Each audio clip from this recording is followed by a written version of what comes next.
Hi, Biffs. Hey, Beth. Dear Abby. Dear Kiki. Dear Captain. Red Cheers to you. desperate housewife. Pinot Grigio. Doesn't want to marry Loser you. power. Love you like Look I for love more you. wine. Don't drinking. Don't talk to yourself like Cheers, that. Biff. Cheers. Cheers. Ill-advised. Ill-advised. This is ill-advised. Hi, Biffs. Just kidding. I was reading a text as you started. Okay. Try again. Jesus H. Hello. Why do I bother? I don't know. Do we keep going? And welcome Hello and welcome to Ill-advised. the podcast where one best friend's here. And me too. It literally left me hanging. This is worse than a high five in public. Where I'm like trying to high five you and then you turn away and I like go like this. And then I make it worse because then I whip back around and I'm like, no, high five. No, fuck you, bitch. Right. I thought shutting off the TV and turning off the music would be distraction free. Boy, was I wrong. Yeah, boy, you were wrong because guess who's back in the dating? Pool scene. Yeah. Which one? Whatever's smaller. Whatever's the very puddle, small. puddle. Yes. The dating puddle. The dating drop. Yep. I'm in the driblets. You're in the driblet. I'm in the dating driblets. That's disgusting. Driplets. Driplets? Not driblets. It's the same thing. Which one is the dog? Dribble? Giblets? What? I'll get back to you guys on that. She fucking won't. We're settling this right now. What are you talking about? Dog giblets. You know the dogs that like they're always drooling because they're I thought it was giblets. No, giblets are the insides of birds that they tie up in a sack and put them back inside for you to cook. Oh, ew. Like whole birds that you buy. Right. Yeah. But- and that's giblets. Okay, so you know the dogs with the big hanging mouths and they constantly drool. Yeah. What is those jowls?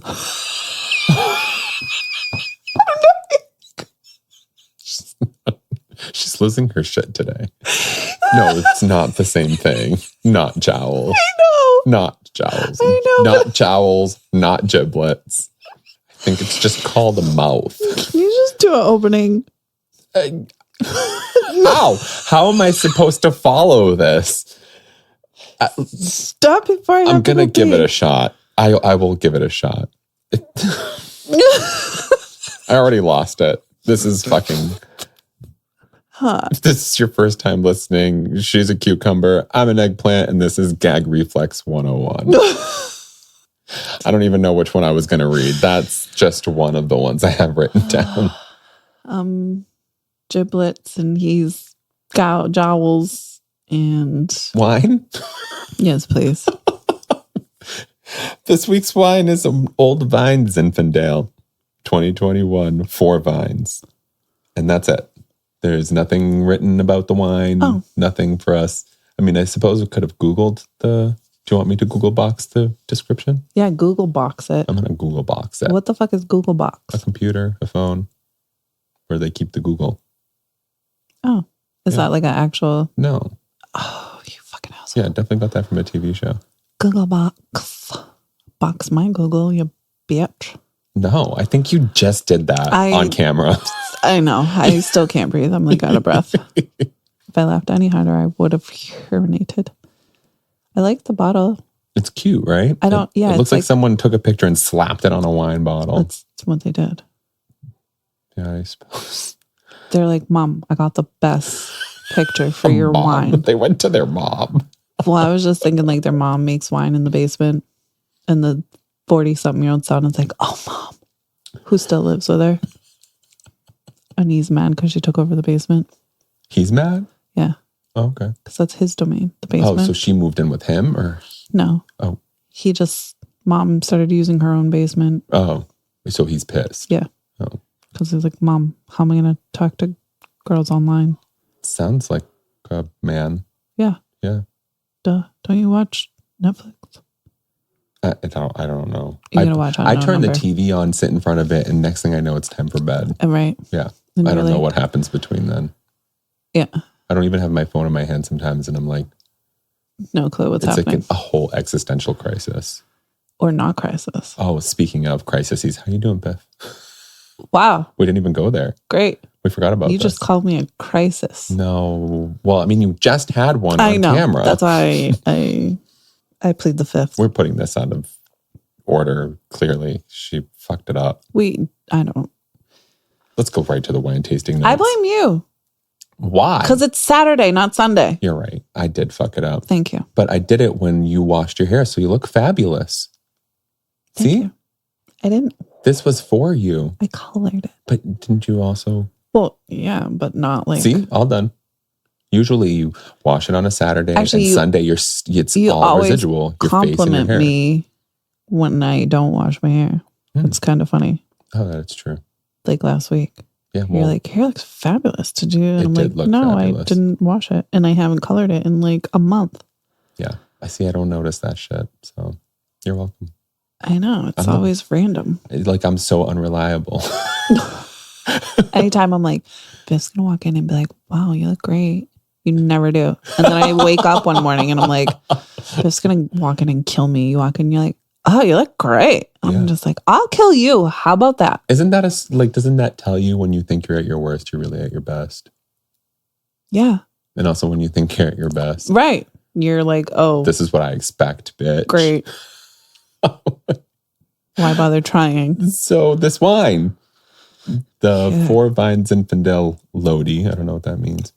4 Vines Zinfandel is deep ruby red in color with bright acidity and a nose of black raspberries, black cherries, anise, vanilla, and spices. Medium full in body, the wine offers rich flavors of black raspberry, plum, cherry, spice, and vanilla oak. Oh, I think I smell raspberry. I smell cherry.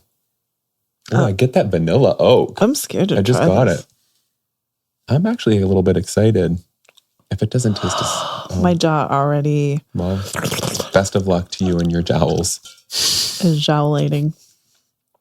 Oh, man. Just shove it in your face. I am. Oh, I fucking knew it. These are very different faces. Oh, wow. Was it too acidic for you to... I don't know. You to... It's like, wow. It's like I was expecting. Right in the jowl. Well, let's put this back in your giblet for number 2. You're a fucking giblet. It's a little boozy. A lot boozy, actually. Holy Ooh, shit. Number 2 is supposed to get better. It's boozy. It really is. Yeah. Oh, it's like I dipped my mouth in alcohol. Like that cold, numbing, tingling feeling after you get an alcohol pad on your skin. Huh. You know what I'm talking about? It's just an alcohol pad. Like maybe that's what we need. Probably to enjoy wine again. No, I mean to manage our periods. Oh, sure. Just slap an alcohol pad down there. Yeah, I don't think that's going to be... No, let's keep that pH where it's supposed to be. If we're drunk, who cares? Then just sit on a wine bottle and make it easier. Do you think we can get drunk through our vaginas like we can through our I'm sure. anals? It's even still like, I'm thinking of like inside our tissue is thinner, so you just absorb that shit. Even if it didn't go in, right. just through osmosis, your body will just suck that alcohol in. That's why I was like, Just alcohol stay pass upside is down because actually- no one's Kegels are that strong. Charlie Sheen put an ice cube in his asshole to finish a episode one time. Why? Because he was too fucked up on drugs. He was like passing out mid-sentence. Oh. So he asked for a glass out ice and ran to the bathroom and stuck an ice cube in his asshole. And came back Where out did and you finished hear this? on his own documentary. Shut up. Yeah. Charlie Sheen. You gotta catch up on the Netflix docus. Something came up on my feed. He just recently admitted to having a sexual relations with a man. Like, I think it was recent. Oh, I guess I open the didn't get article. that far yet. Yeah, I didn't open the article, but Oh, that's part of it. Oh, okay, I guess that makes sense. I gotta get back on this television train, huh? Yeah. Yeah, well. You're missing so many good ones. Depression first. Like Unknown Number. I want to tell you the ending so bad, but I'm not going to because you have to watch it. Tell me, I'll watch it sometime. But I had to tell you, Charlie Sheen put Ice Cube in his asshole. And it's funny because they show the exact clip of the episode. With his... That is was the it 2.5 specific... Men? No, it was way... Before that? Yeah, Oh, way, really? way before. Nice. And so they show the scene and they like do the little arrow and they were like, actual scene. Oh. Like, AKA, he actually has an ice cube in his asshole right this very second that you're watching. I guess it doesn't melt as fast as you would think, huh? I guess not. Huh. But Number he said 3. it did the trick. Oh, I'm sure it did. Right. And he was a I'll cheers you. cocaine crackhead. So an ice cube in the asshole, if a crackhead tells you an ice cube in the asshole works, it fucking works. Okay. All right. Noted for my next job interview.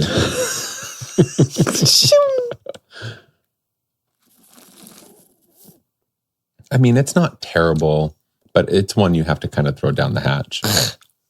It's just like too much. Yeah, it's a little too like, it's actually a little oaky, a little too oaky. I'm going to 2 it. I thought it was going to be a 3 on that first sip, but I think 2 for me. Yeah, I guess my instinct was 3, but if I think about it, 2 is probably more accurate. It's not gross. It's just like not good. Yeah, it's just needy. Like too much. It's too needy. much. It won't leave me alone. It's like it doesn't take no for an answer. If I was a wino and like wine in general wasn't really cutting it anymore, it was like, this is my new, I have to drink this one to get drunk now. Why? But why? Because it's like punishment. It's like, my body's used to regular wine now, but this one will still get me drunk. This is like the vodka of wines. It does have well, it's not ridiculous, but it's 14.5, which I feel is pretty standard for wine. It tastes. But the taste, yeah, like it does the taste vodka like of wines. Yeah. This is the pop-off of wines. Yes. We're not getting paid. Svedka. especially after insulting Pop-Off and Svedka. At the same time. Together. Hey, you got questions this week. This week. We're at the I'm a Women Who Independent. The Independent. .co.uk. You and your UK columns, your columns. This is with Agony Aunt Victoria Richards. Vix. It's Dear Vix. Vix. Yeah. Yes. Yeah. Her.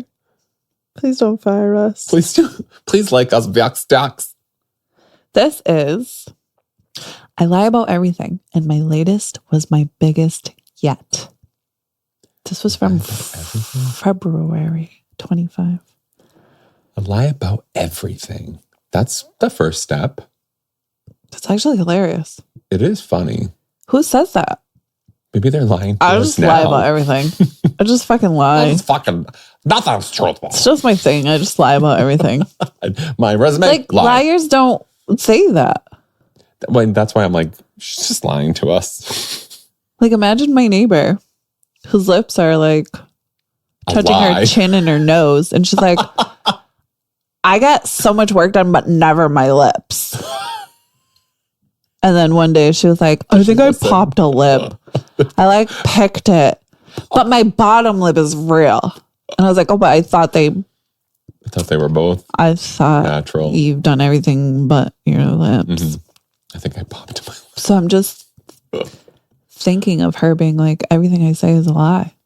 It would be like, oh, thank you for saying that. Mm-hmm. Yeah, I don't know that I would be like, good to know. I'm going to go over there and we'll catch up in another lifetime. And also, if you're just like, everything, I'm just a big fat liar, pants on fire. Why? You were saying something? I don't know. Okay, who knows? Dear Vix. Dear Vix. I have a huge problem. I can't stop lying.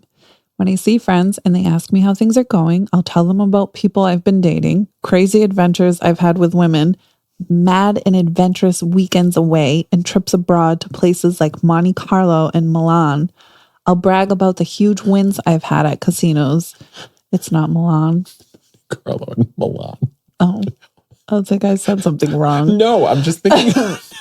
I'm thinking about like somebody from like that we grew up with in the area we grew up with, telling us like That she was I just pregnant came back for from Monte Carlo. And Milan. 45. It was 24 months, Oh, but like Monte Carlo. Because I would be like, what the fuck? You don't even, I don't even know where Monte Carlo do you is. even know what a plane is? You know, like I'm sorry. Sorry, keep going. I'll brag about the huge wins I've had at casinos and follow it up by paying for bottles of champagne just to show off. I boast about wild nights out with models, taking drugs, and getting arrested or into fights. The problem? It's all made up. In reality, I rent a tiny and cramped room in someone else's house. Not the penthouse apartment I pretend to go back to after my 100-hour week in the city. That was in quotations. Sure. I'm scraping a living and finding it hard to get by. I'm in masses of debt and have maxed out 8 credit cards. But the moment I say chance to show off about my A-list life, I take it. My biggest lie yet feels like it's about to catch up with me. I told my mates I bought a holiday home in Ibiza. And now they're talking about booking flights out there and pushing for dates. Booking flights to Ibiza? I'm terrified they'll actually do it and I'll get found out. Right now, I can't even afford a train ticket, let alone a trip to Europe. The pressure feels huge, and sometimes I feel like I should confess everything, but I'm scared I'll be a laughing stock. Please help. Compulsive liar. This is monumental. This is like a trip to Ibiza. After you just got back from Monte Carlo. Wait a second. Exactly. I was going to be like, you can go to Monte Carlo and Milan, but you can't go to Ibiza. Wow. You're going to be the laughing stock. Also, your entire livelihood is at stake here because you have no money, because you like to live this extravagant lifestyle that you don't have. Right. And you're in a cramped bedroom that somebody else owns. I think the priority is you right now. So, time to fess up or ghost your friends, but it's time to just, how much deeper can this hole get? And this is coming from a gay man. What did you yell at the window to the children earlier? R.I.P. Your Culo. For context. I was going to say that just made you sound awful. It's one of my favorite quotes I've ever said in my life. But you should have said it in a different... I know, I should have. But I did use that other voice too, didn't I? R.I.P. or Culo. I don't even know. I yelled outside. One of them was going to get their asses beat. And their mom yelled outside. Yes. And I was like, I told you. R.I.P. Your Culo. So. And then I was like, wait. You were too busy laughing. I know. Okay. Anywho. Okay. Off track. Right. Speaking of culos. What was I saying? Oh, right. Hole. Yeah. How much deeper can your sphincter go? Yeah. I mean. Yeah. Same thing. Well, no. How far can you dig in the back door? Right. Right. Yeah. It's time to come clean. Okay. But obviously easier said than done. Mm-hmm. So like. Well, yeah. He's just asking us what to do, not how to do it. I think he literally said how. Oh. I hope he did. That'll be funny. The answer is I don't know. R.I.P. your bank statements, your credit cards. Oh, yeah. Please help. Yeah. The pressure feels huge, and sometimes I feel like I should confess everything, but I'm scared I'll be a laughing stock. Please help. Tell your friends the truth. And be afraid to be the laughing stock. And a part of me feels like they probably already have an idea. Oh, they definitely know. You know what I mean? That's why like, they want to book this trip. People know that. When people are full of shit. Yeah. Especially when it's like very dramatic. Yeah. I mean, you can add another lie to it and be like, I lost the house in a flood. Yeah. I Mudslide. One in a casino, and the mob came after me. I have to move into a cramped and I had to give them my home. Yep. Also, I don't live in Ibiza. I'm an Ibiza shit. Ibiza shit.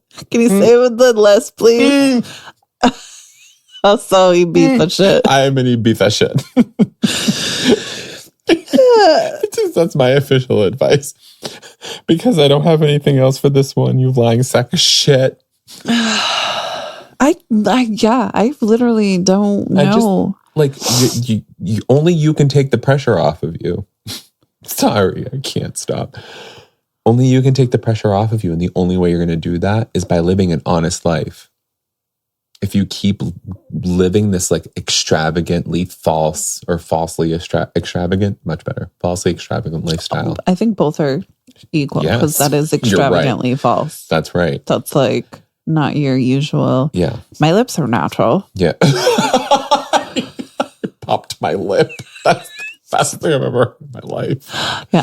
But like, if you keep doing this, like, there's nothing realistic about it. There's nothing realistic about your life. You have no substance, or you think you don't have substance. So you created this thing about you. Everything they like about you, assuming they fell for your bullshit. Right. Everything about you doesn't exist. You're the Tinder swindler in real life. Yeah. True Except story. Worse, because you're not even getting money. I know you're spending it. Oh my gosh. To keep up pretenses. Like, it's time to come clean. They're friends with someone who doesn't exist. Great point. Sorry, I was struggling to swallow this. That's okay. We all struggle to swallow sometimes. Yeah. Wow. We don't do that. Okay. What were you saying? I don't remember. Okay. Oh, I said they're friends with somebody who doesn't exist. Oh, right. Yeah. And that's why I think that there's a great chance that they already know you're full of shit. Because, like, people who live these types of lifestyles are typically less vocal about it because it's just kind of obvious to people. They see the pictures and they say, right. Yeah. That's what I mean. Like, people see, like, bro, you have two this is a different Civic. hubcaps. Like, right. Not even rims. Yeah. But whether they know or not, I guess the difficulty is fessing up. Yeah. I've lied about fucking everything, which also sucks because once that comes out, they're not going to trust you ever again. No. And that's unfortunate for you. No. Even if you start telling the truth, they're never going to trust you. Unfortunately, this clean slate means starting over. Legitimately starting over. Yeah, with people that you're not lying to. Right. And also, I think that we're going to require some sort of therapy to get you past this, because this is a huge red flag insecurity. Oh, yeah. And to be so compulsive of a liar and know that you're doing, like, so easily, like, dude, I lie every second of my life. Yeah, actually therapy before you start coming clean to help you prepare for that. Yeah, that's excellent. Excellent. Let's see what. I'll love to be excellent. R.I.P. my intellect. Dear compulsive, lies, as you found out, take on a life of their own. They grow organically. Non-GMO. Yes. You might start with something small, but then you find you have to add a detail or two when faced with questions.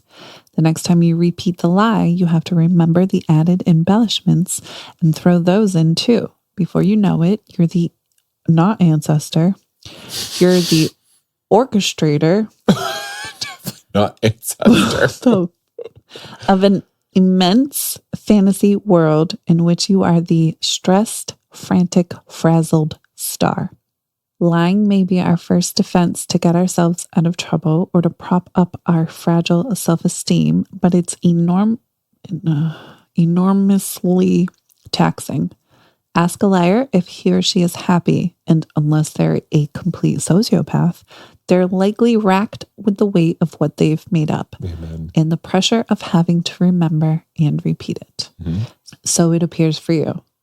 In creating this vision of yourself that is 10 times richer, more successful, bolder, and more sexually attractive than reality, you've created a monster.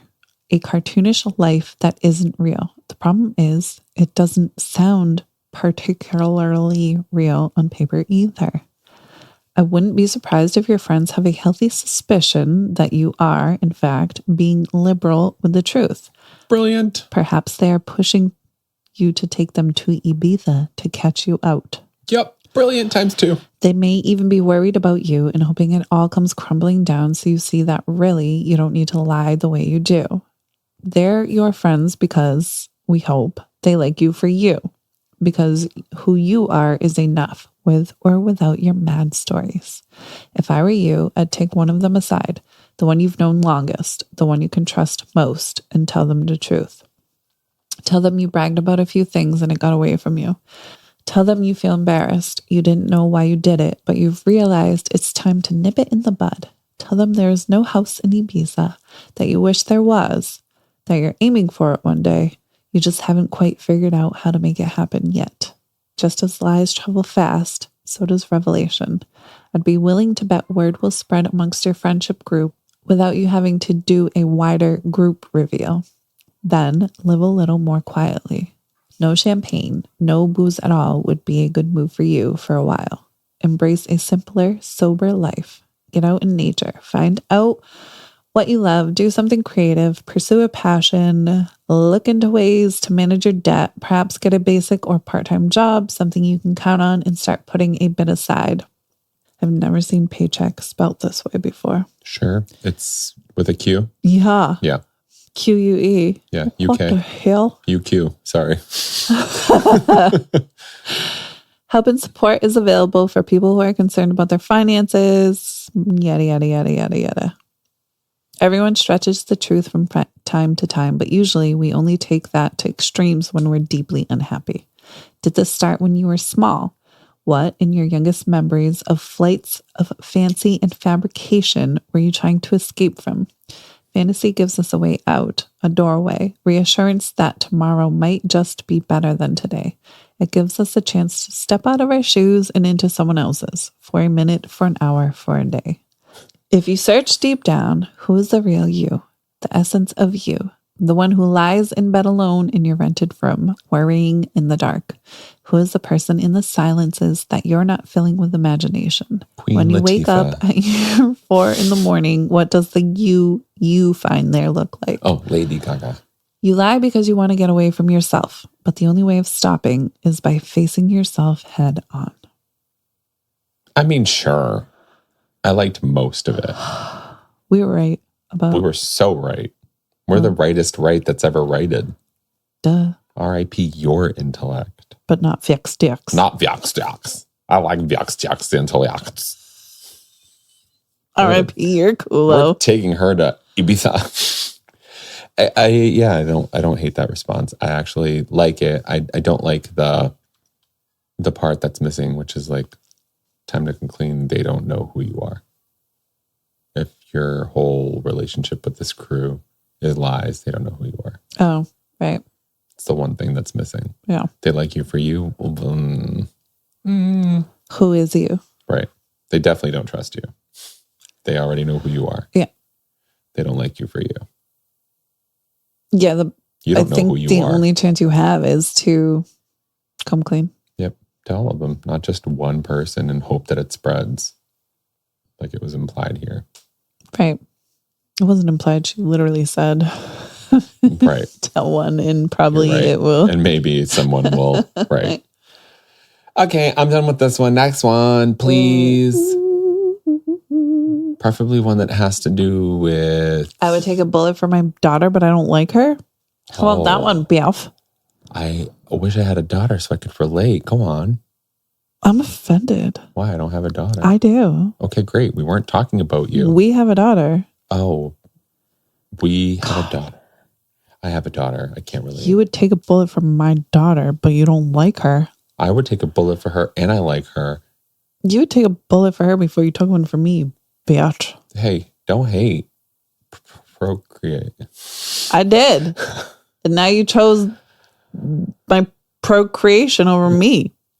procreation over creation. Go on. Just because someone is family doesn't mean they can treat you badly and get away with it, writes Victoria Richards. Oh, you just gave us the answer. Dear Vex. Dear Vex.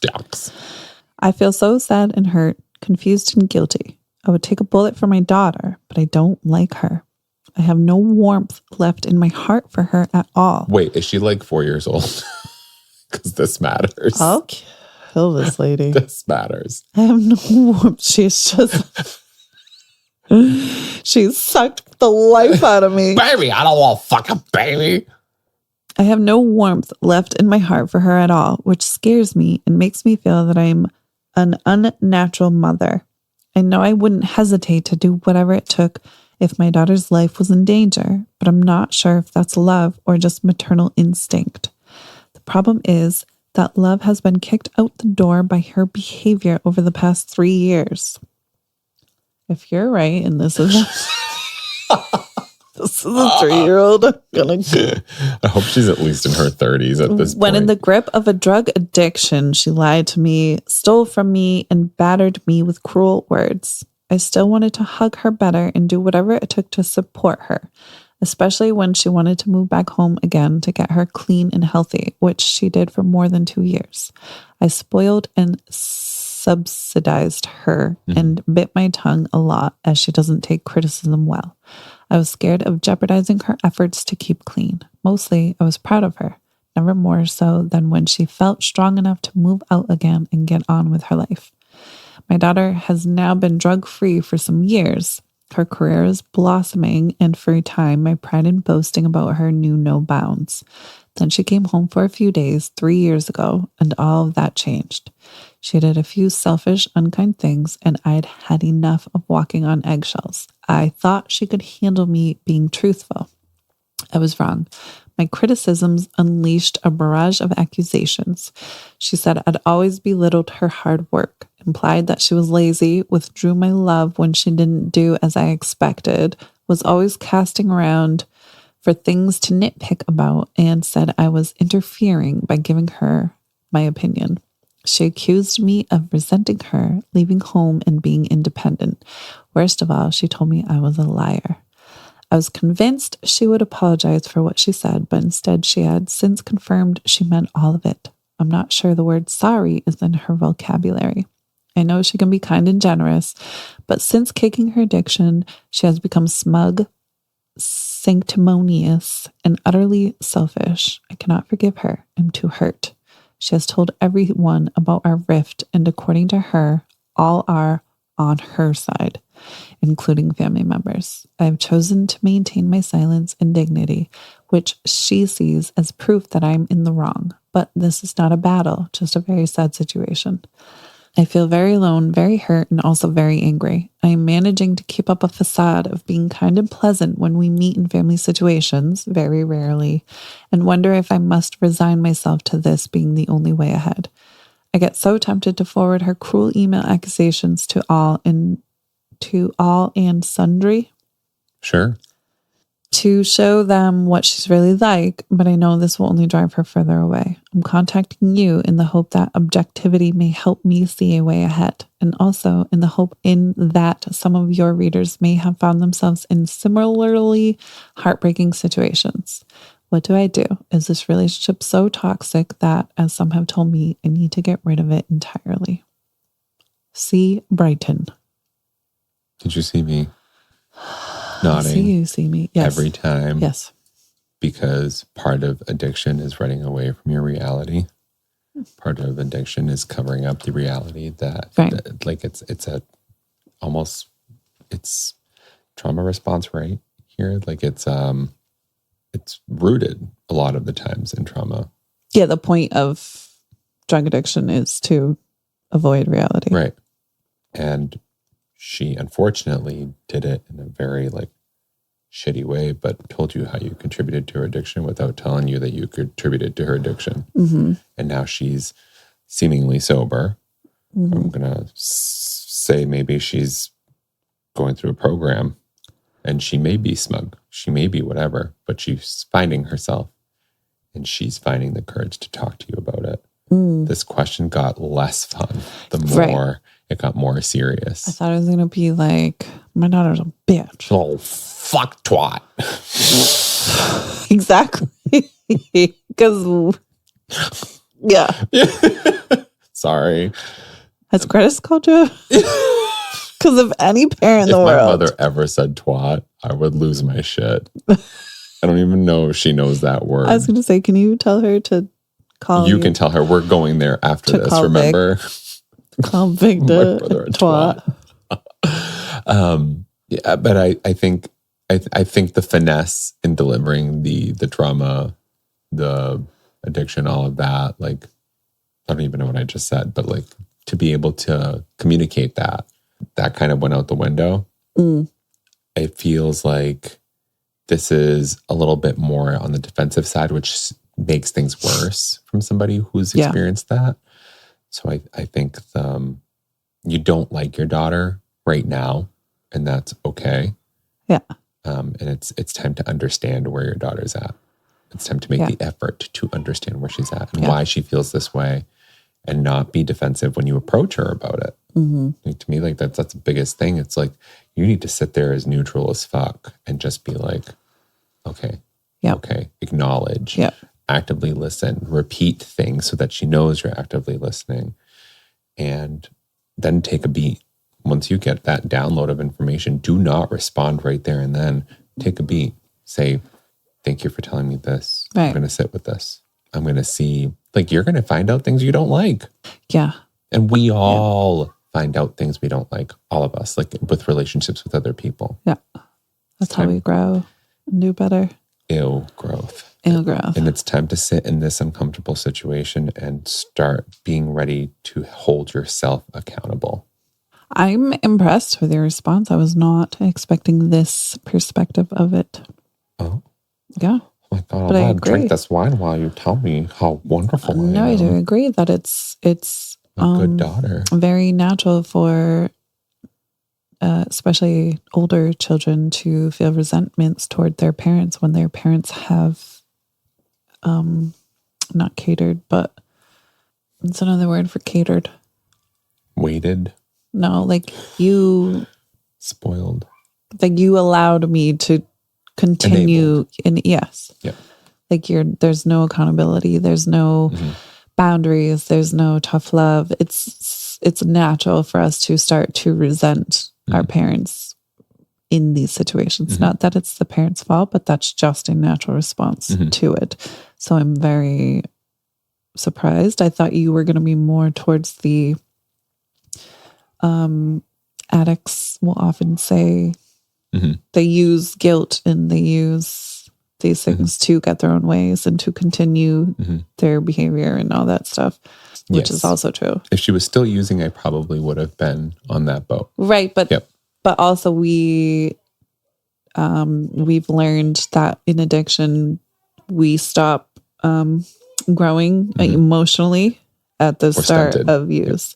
So sometimes it's just simple emotional immaturity. Even after they're clean, there's still that level of emotional immaturity. Wow. That will get picked up on. R.I.P. these kids. I was distracted by these buttholes outside. Culos. Fucking, all these culos. They all need their culos beat. Yep. So yeah, CBD. I guess I just expected a different perspective from you, but well done, Biff. Well done. Thank you. Did I miss anything? I don't think so. Because I hope I did. Because I want to continue growing for other people, not myself. Yeah, just fuck ourselves. Fuck this. Ew, gross. Disgusting. Disgustingly beautiful. Oh, thank you. What does Biffs have to say? Dear C, I feel for you. Nothing is harder or more painful than a toxic family relationship. On the one hand, we are often told that blood is thicker than water. On the other, sometimes it's a sad fact that a bad dynamic with a relative can cause us harm. And if it does, then we need to take steps to protect ourselves. But it's never easy. In a general sense, I'm usually of the opinion that if someone hurts you or acts in an abusive, damaging, or dangerous way towards you, then you need to ring fence. Oh, UK and your idioms. What the fuck is a ring fence? It's that thing. Then you need to ring fence the amount of contact you have with them for your own safety and happiness. Just because someone is a family doesn't mean they can treat you badly and get away with it. I believe that every single person needs to live up to the honor of being considered family. They need to act like it. Families can be real and they can also be chosen. In my view, the real meaning of the word family is the way you act with another person. Ring fence, while you took a breath there, is to isolate. Oh, which literally, separate or isolate. If you put a ring fence around you, it's... I mean, sure, but why not just... Circle fence. I thought you were going to say circle fuck. Why not just isolate or, back off? Because, bro, ring fence. Because ring fence. Duh. Right. Now, your daughter has had problems with addiction, which is an illness. I strongly believe we should all have compassion for those who suffer with it and don't believe addiction is ever someone's fault. However, how someone chooses to behave after breaking free from the cycle of dependency and how they treat others is something they must take responsibility for.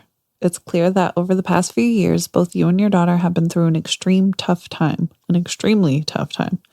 She was an addict. You helped her while she was getting clean. Along the way, things got said that left deep wounds. Perhaps part of her reactions toward you are born of guilt and regret. They could even stem from self-blame. The choice I believe you have now is whether you feel able to own your part in any argument. We all have to recognize our part, to talk through it and let it go.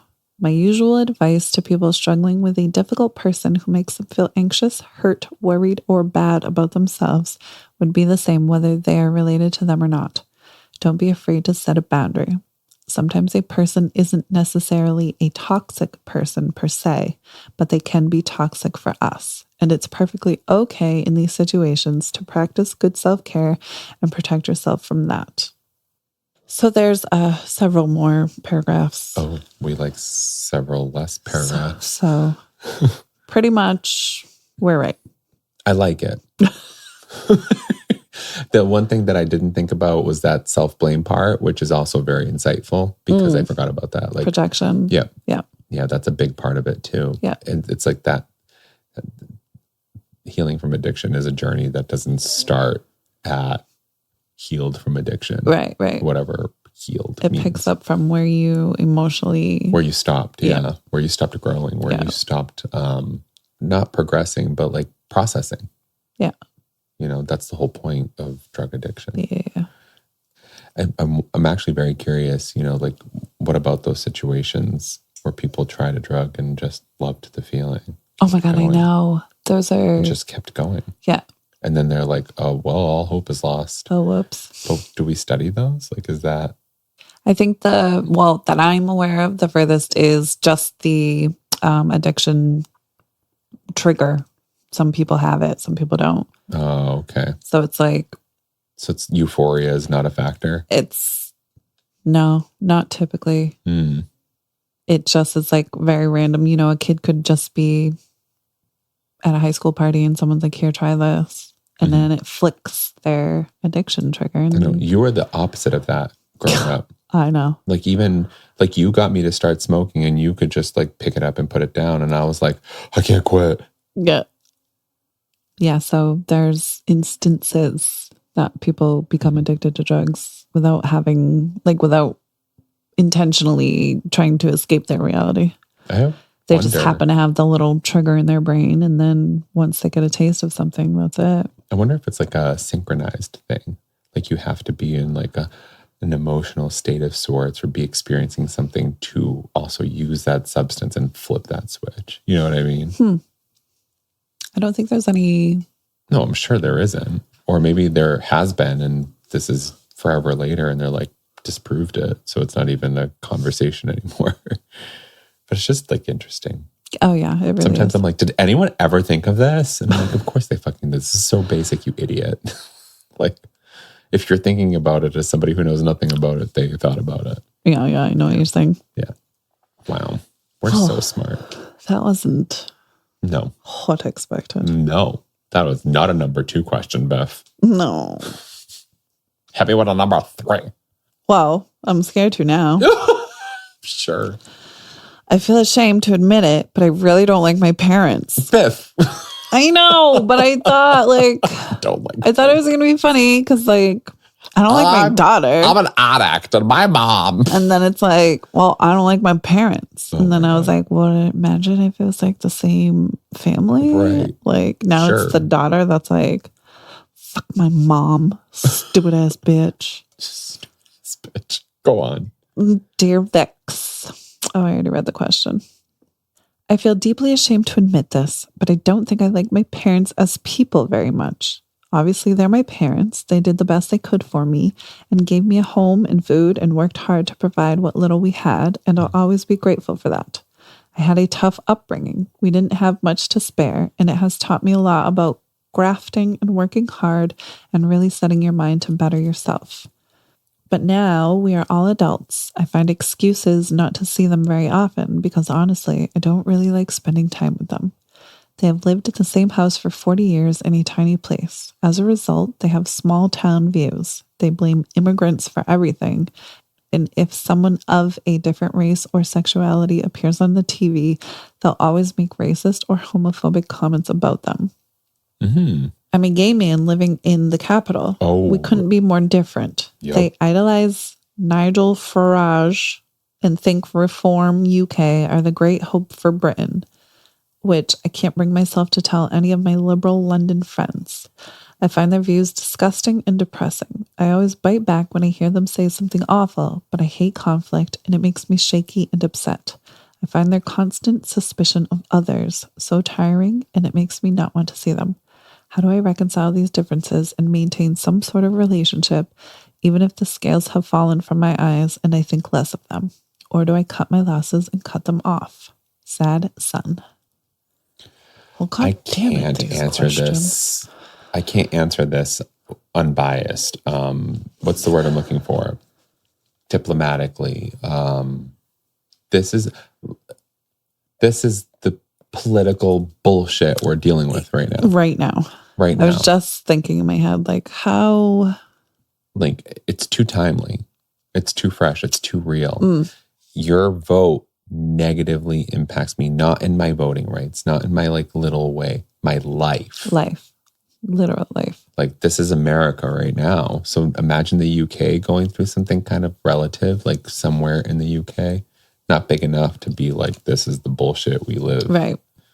You tell your parents that they're hurting you and you go your own way until they're ready to talk to you. You forcing your ideals, your life, your opinion down their throat, it's not going to work. That's God bless my sister-in-law, and I'm saying that on purpose. I don't believe in the traditional Christian God.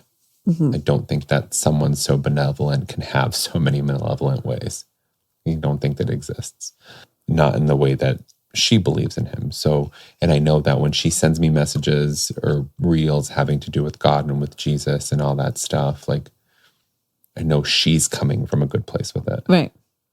But I don't think she understands that to me, she's pushing it down my throat. Yeah. So I kind of grin and bear it. Making it worse. You know what I mean?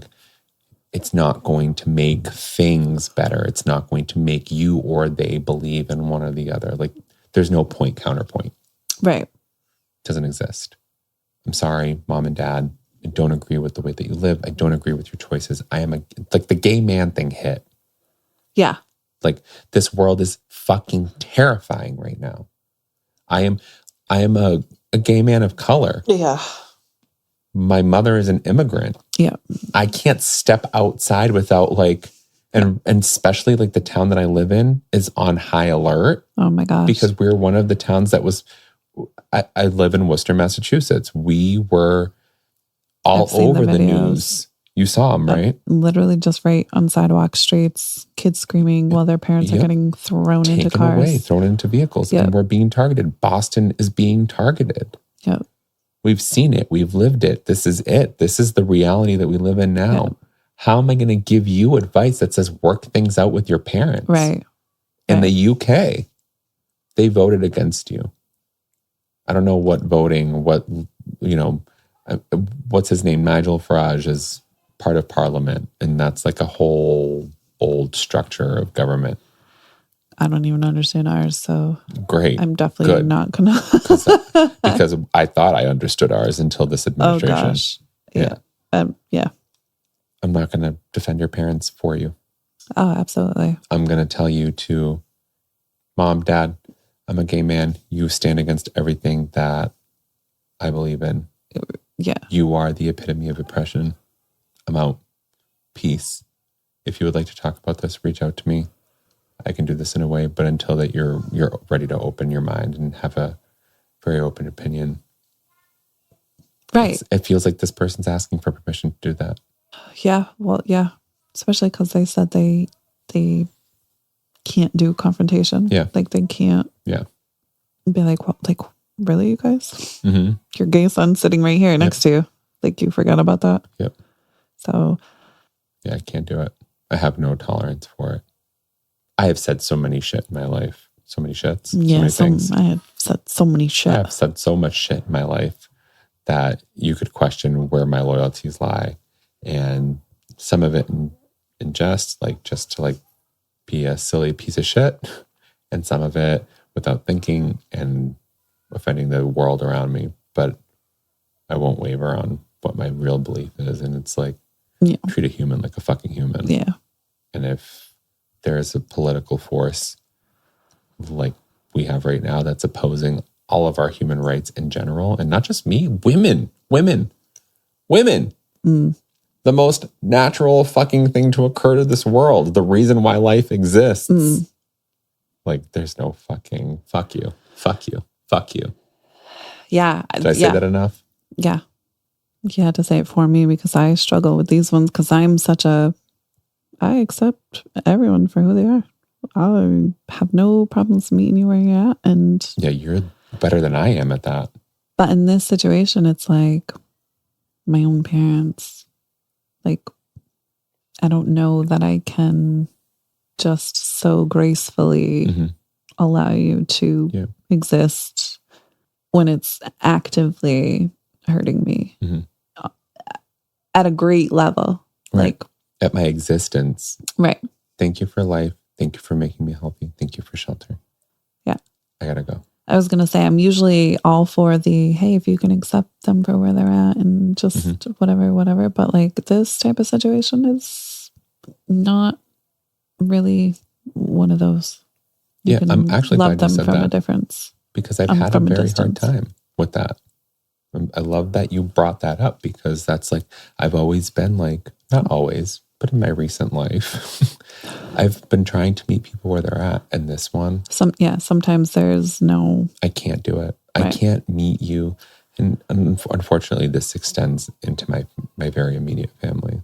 Like you literally voted against me. And it's so hard to feel like you didn't come for me. Right. Yeah. How do I look at you the same knowing your views now? Yeah. Knowing your core beliefs. Yeah. And now it's anti-me. Now it's in your face. Yeah. Are you serious? There's absolutely no way that this makes any sense. That's hard to digest. Yep. I'm going to stay in my bubble. Yep. Is there room for more? Yeah. It's right here. I'm coming. This is the bubble. Yes. There's one room not in use. It's kind of a storage room now. I'm so excited. You can have that. I'm so excited to bubble. Yeah. That's my response. Fuck your parents. Pretty much. Yeah. But graciously. Great. Kindly. Like, no hate, no animosity, because that hurts me. However. Yeah. I'm ready. Fuck all these questions. Questions are so serious. Dear sad son, I can feel the grief in your dilemma. On the one hand, you sound like you have a deep appreciation for the way your parents raised you under very trying circumstances, and I'd invite you to remember that. However you feel about their views now, you are who you are because or in spite of them. That can be worth reflecting on whenever we're in situations or conversations that make us uncomfortable. Would you be as passionate about equality and diversity today if you hadn't felt the intrinsic wrongness of what you describe as small town views? Perhaps it was those exact views that cemented your own beliefs and made you so passionately opposed to intolerance. I am not under any circumstances seeking to justify homophobic, transphobic, or racist comments. They're unacceptable wherever we find them. I also personally believe that these kinds of comments should always be challenged. If we allow them to pass without objection, then we risk being complicit. Not speaking out when someone says something objectively wrong, even dangerous, also runs the danger of imbuing those comments with a veneer of acceptability, and that in turn can allow the kind of prejudice and bigoted thinking to fester. So, bravo for not staying silent. I know how difficult that is, especially if you are conflict averse. The major issue here is, of course, the fact that your parents are making homophobic comments about people on the telly when they have a gay son. I can completely understand why you feel so devastated, disgusted, and disappointed. It may be that your parents are doing that lazy, but I didn't mean you thing where people think they have immunity because they know someone who's LGBTQ plus. Very valid. Or assume they can't be called racist because they have black friends. Either way, they're being at best thoughtless and at worst downright offensive. Mm-hmm. How confident are you in talking to them about it? I think you should, for your own peace of mind. You absolutely have the right to point out that making negative comments about gay people on the TV affects you personally and deeply, and it simply isn't acceptable. I would advise focusing on your feelings rather than going on the attack.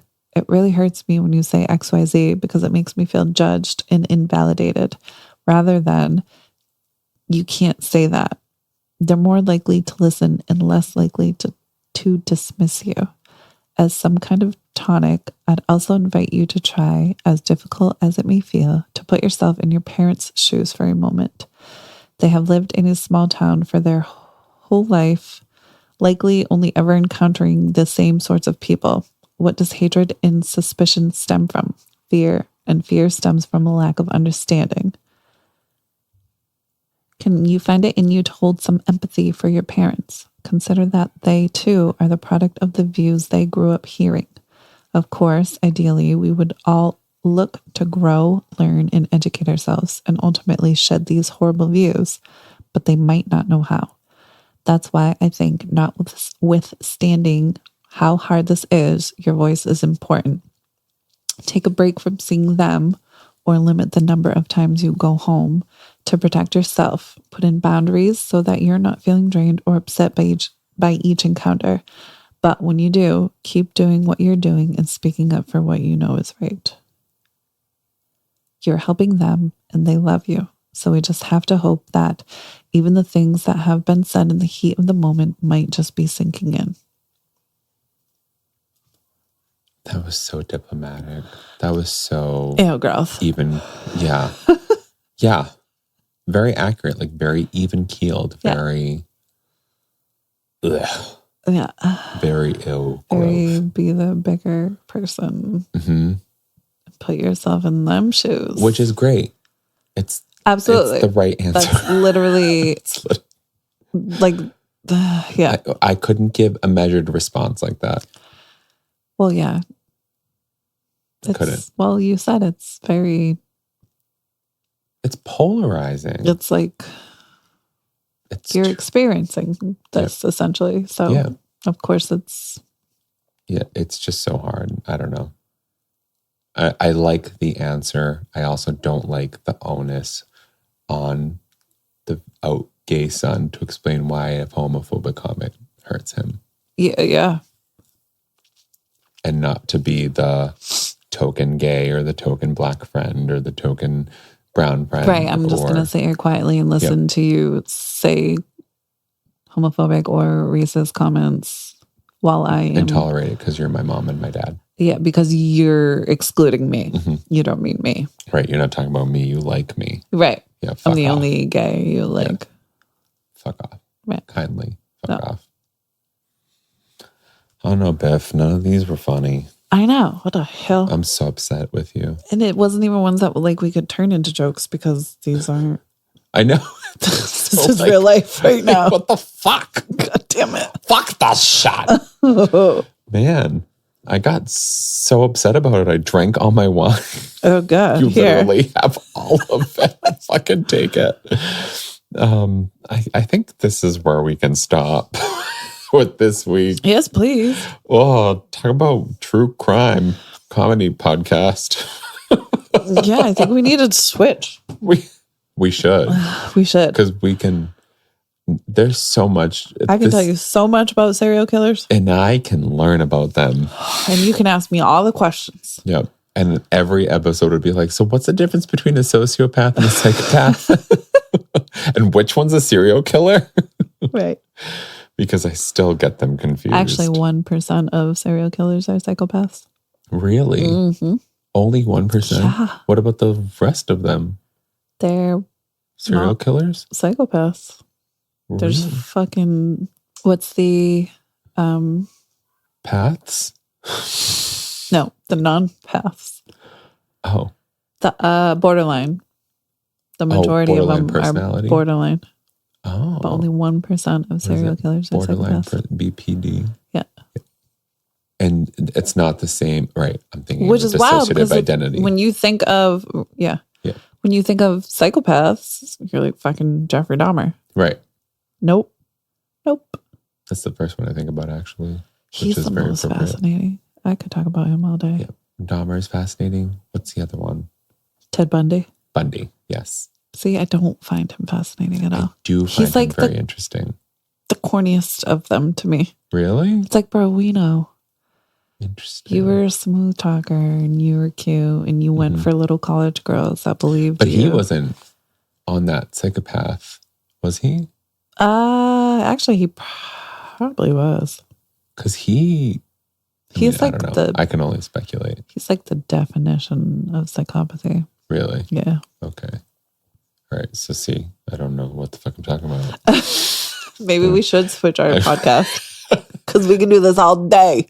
I know. Instead of hey Biffs, it's like hey survivors. No? We're not victims or survivors. Hey, thanks for listening, guys. Catch us next week when we do this shit all over again, Biff. Hopefully funner. Funner and true crime-ier.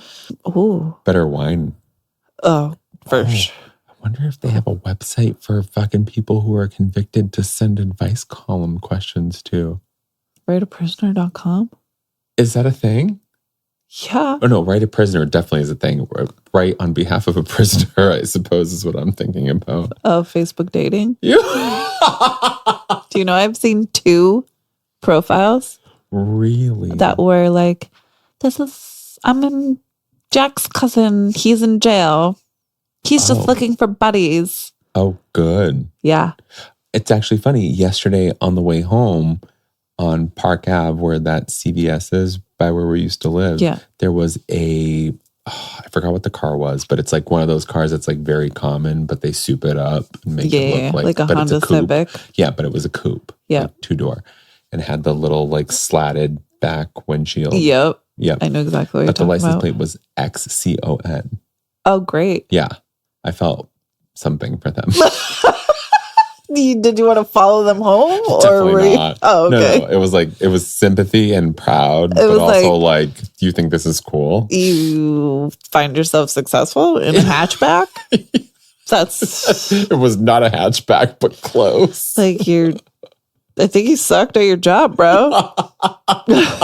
Like, you got nothing to show for it. And you clearly went to jail. Like you double like, sucked at your it. 1997 Geo Cruiser is like, sure, but also you can't be that cool. Right. Yeah. Yeah. I wish you took a picture. I wish I did. Actually, literally what crossed my mind was like, I need to take a picture for Biff. But it was like he was taking a left and I was waiting behind him. And when I thought he of course, turned. he took the left. Yep. Yeah. I would have thrown on my blinker so quick. Oh, But wait. I know.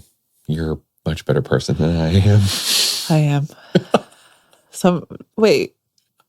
It's funny because I answered when I was in a different part of my brain. Oh, the left I was side. like, I would have the one you don't use. I would have followed someone home to take a picture. Like, yes, I am better than you in that aspect. But it came out like, yeah, I am. That's okay. I still agree with you. No. Either way, I'm like, maybe that makes me a worse human than you. I'll stalk someone. It makes you a braver human than I am. All right. That's the whole sentence. Than I am. I'll take it. Okay. Next week, you're beautiful, you're wonderful. Everything about you says safe, but not psychotic. And either be gay or brave. And RIP your asshole, and thank you for listening. You've been ill-advised. I mean, how can you be well advised here? I'm never going to not think of kids now. That's your problem. No, it's not.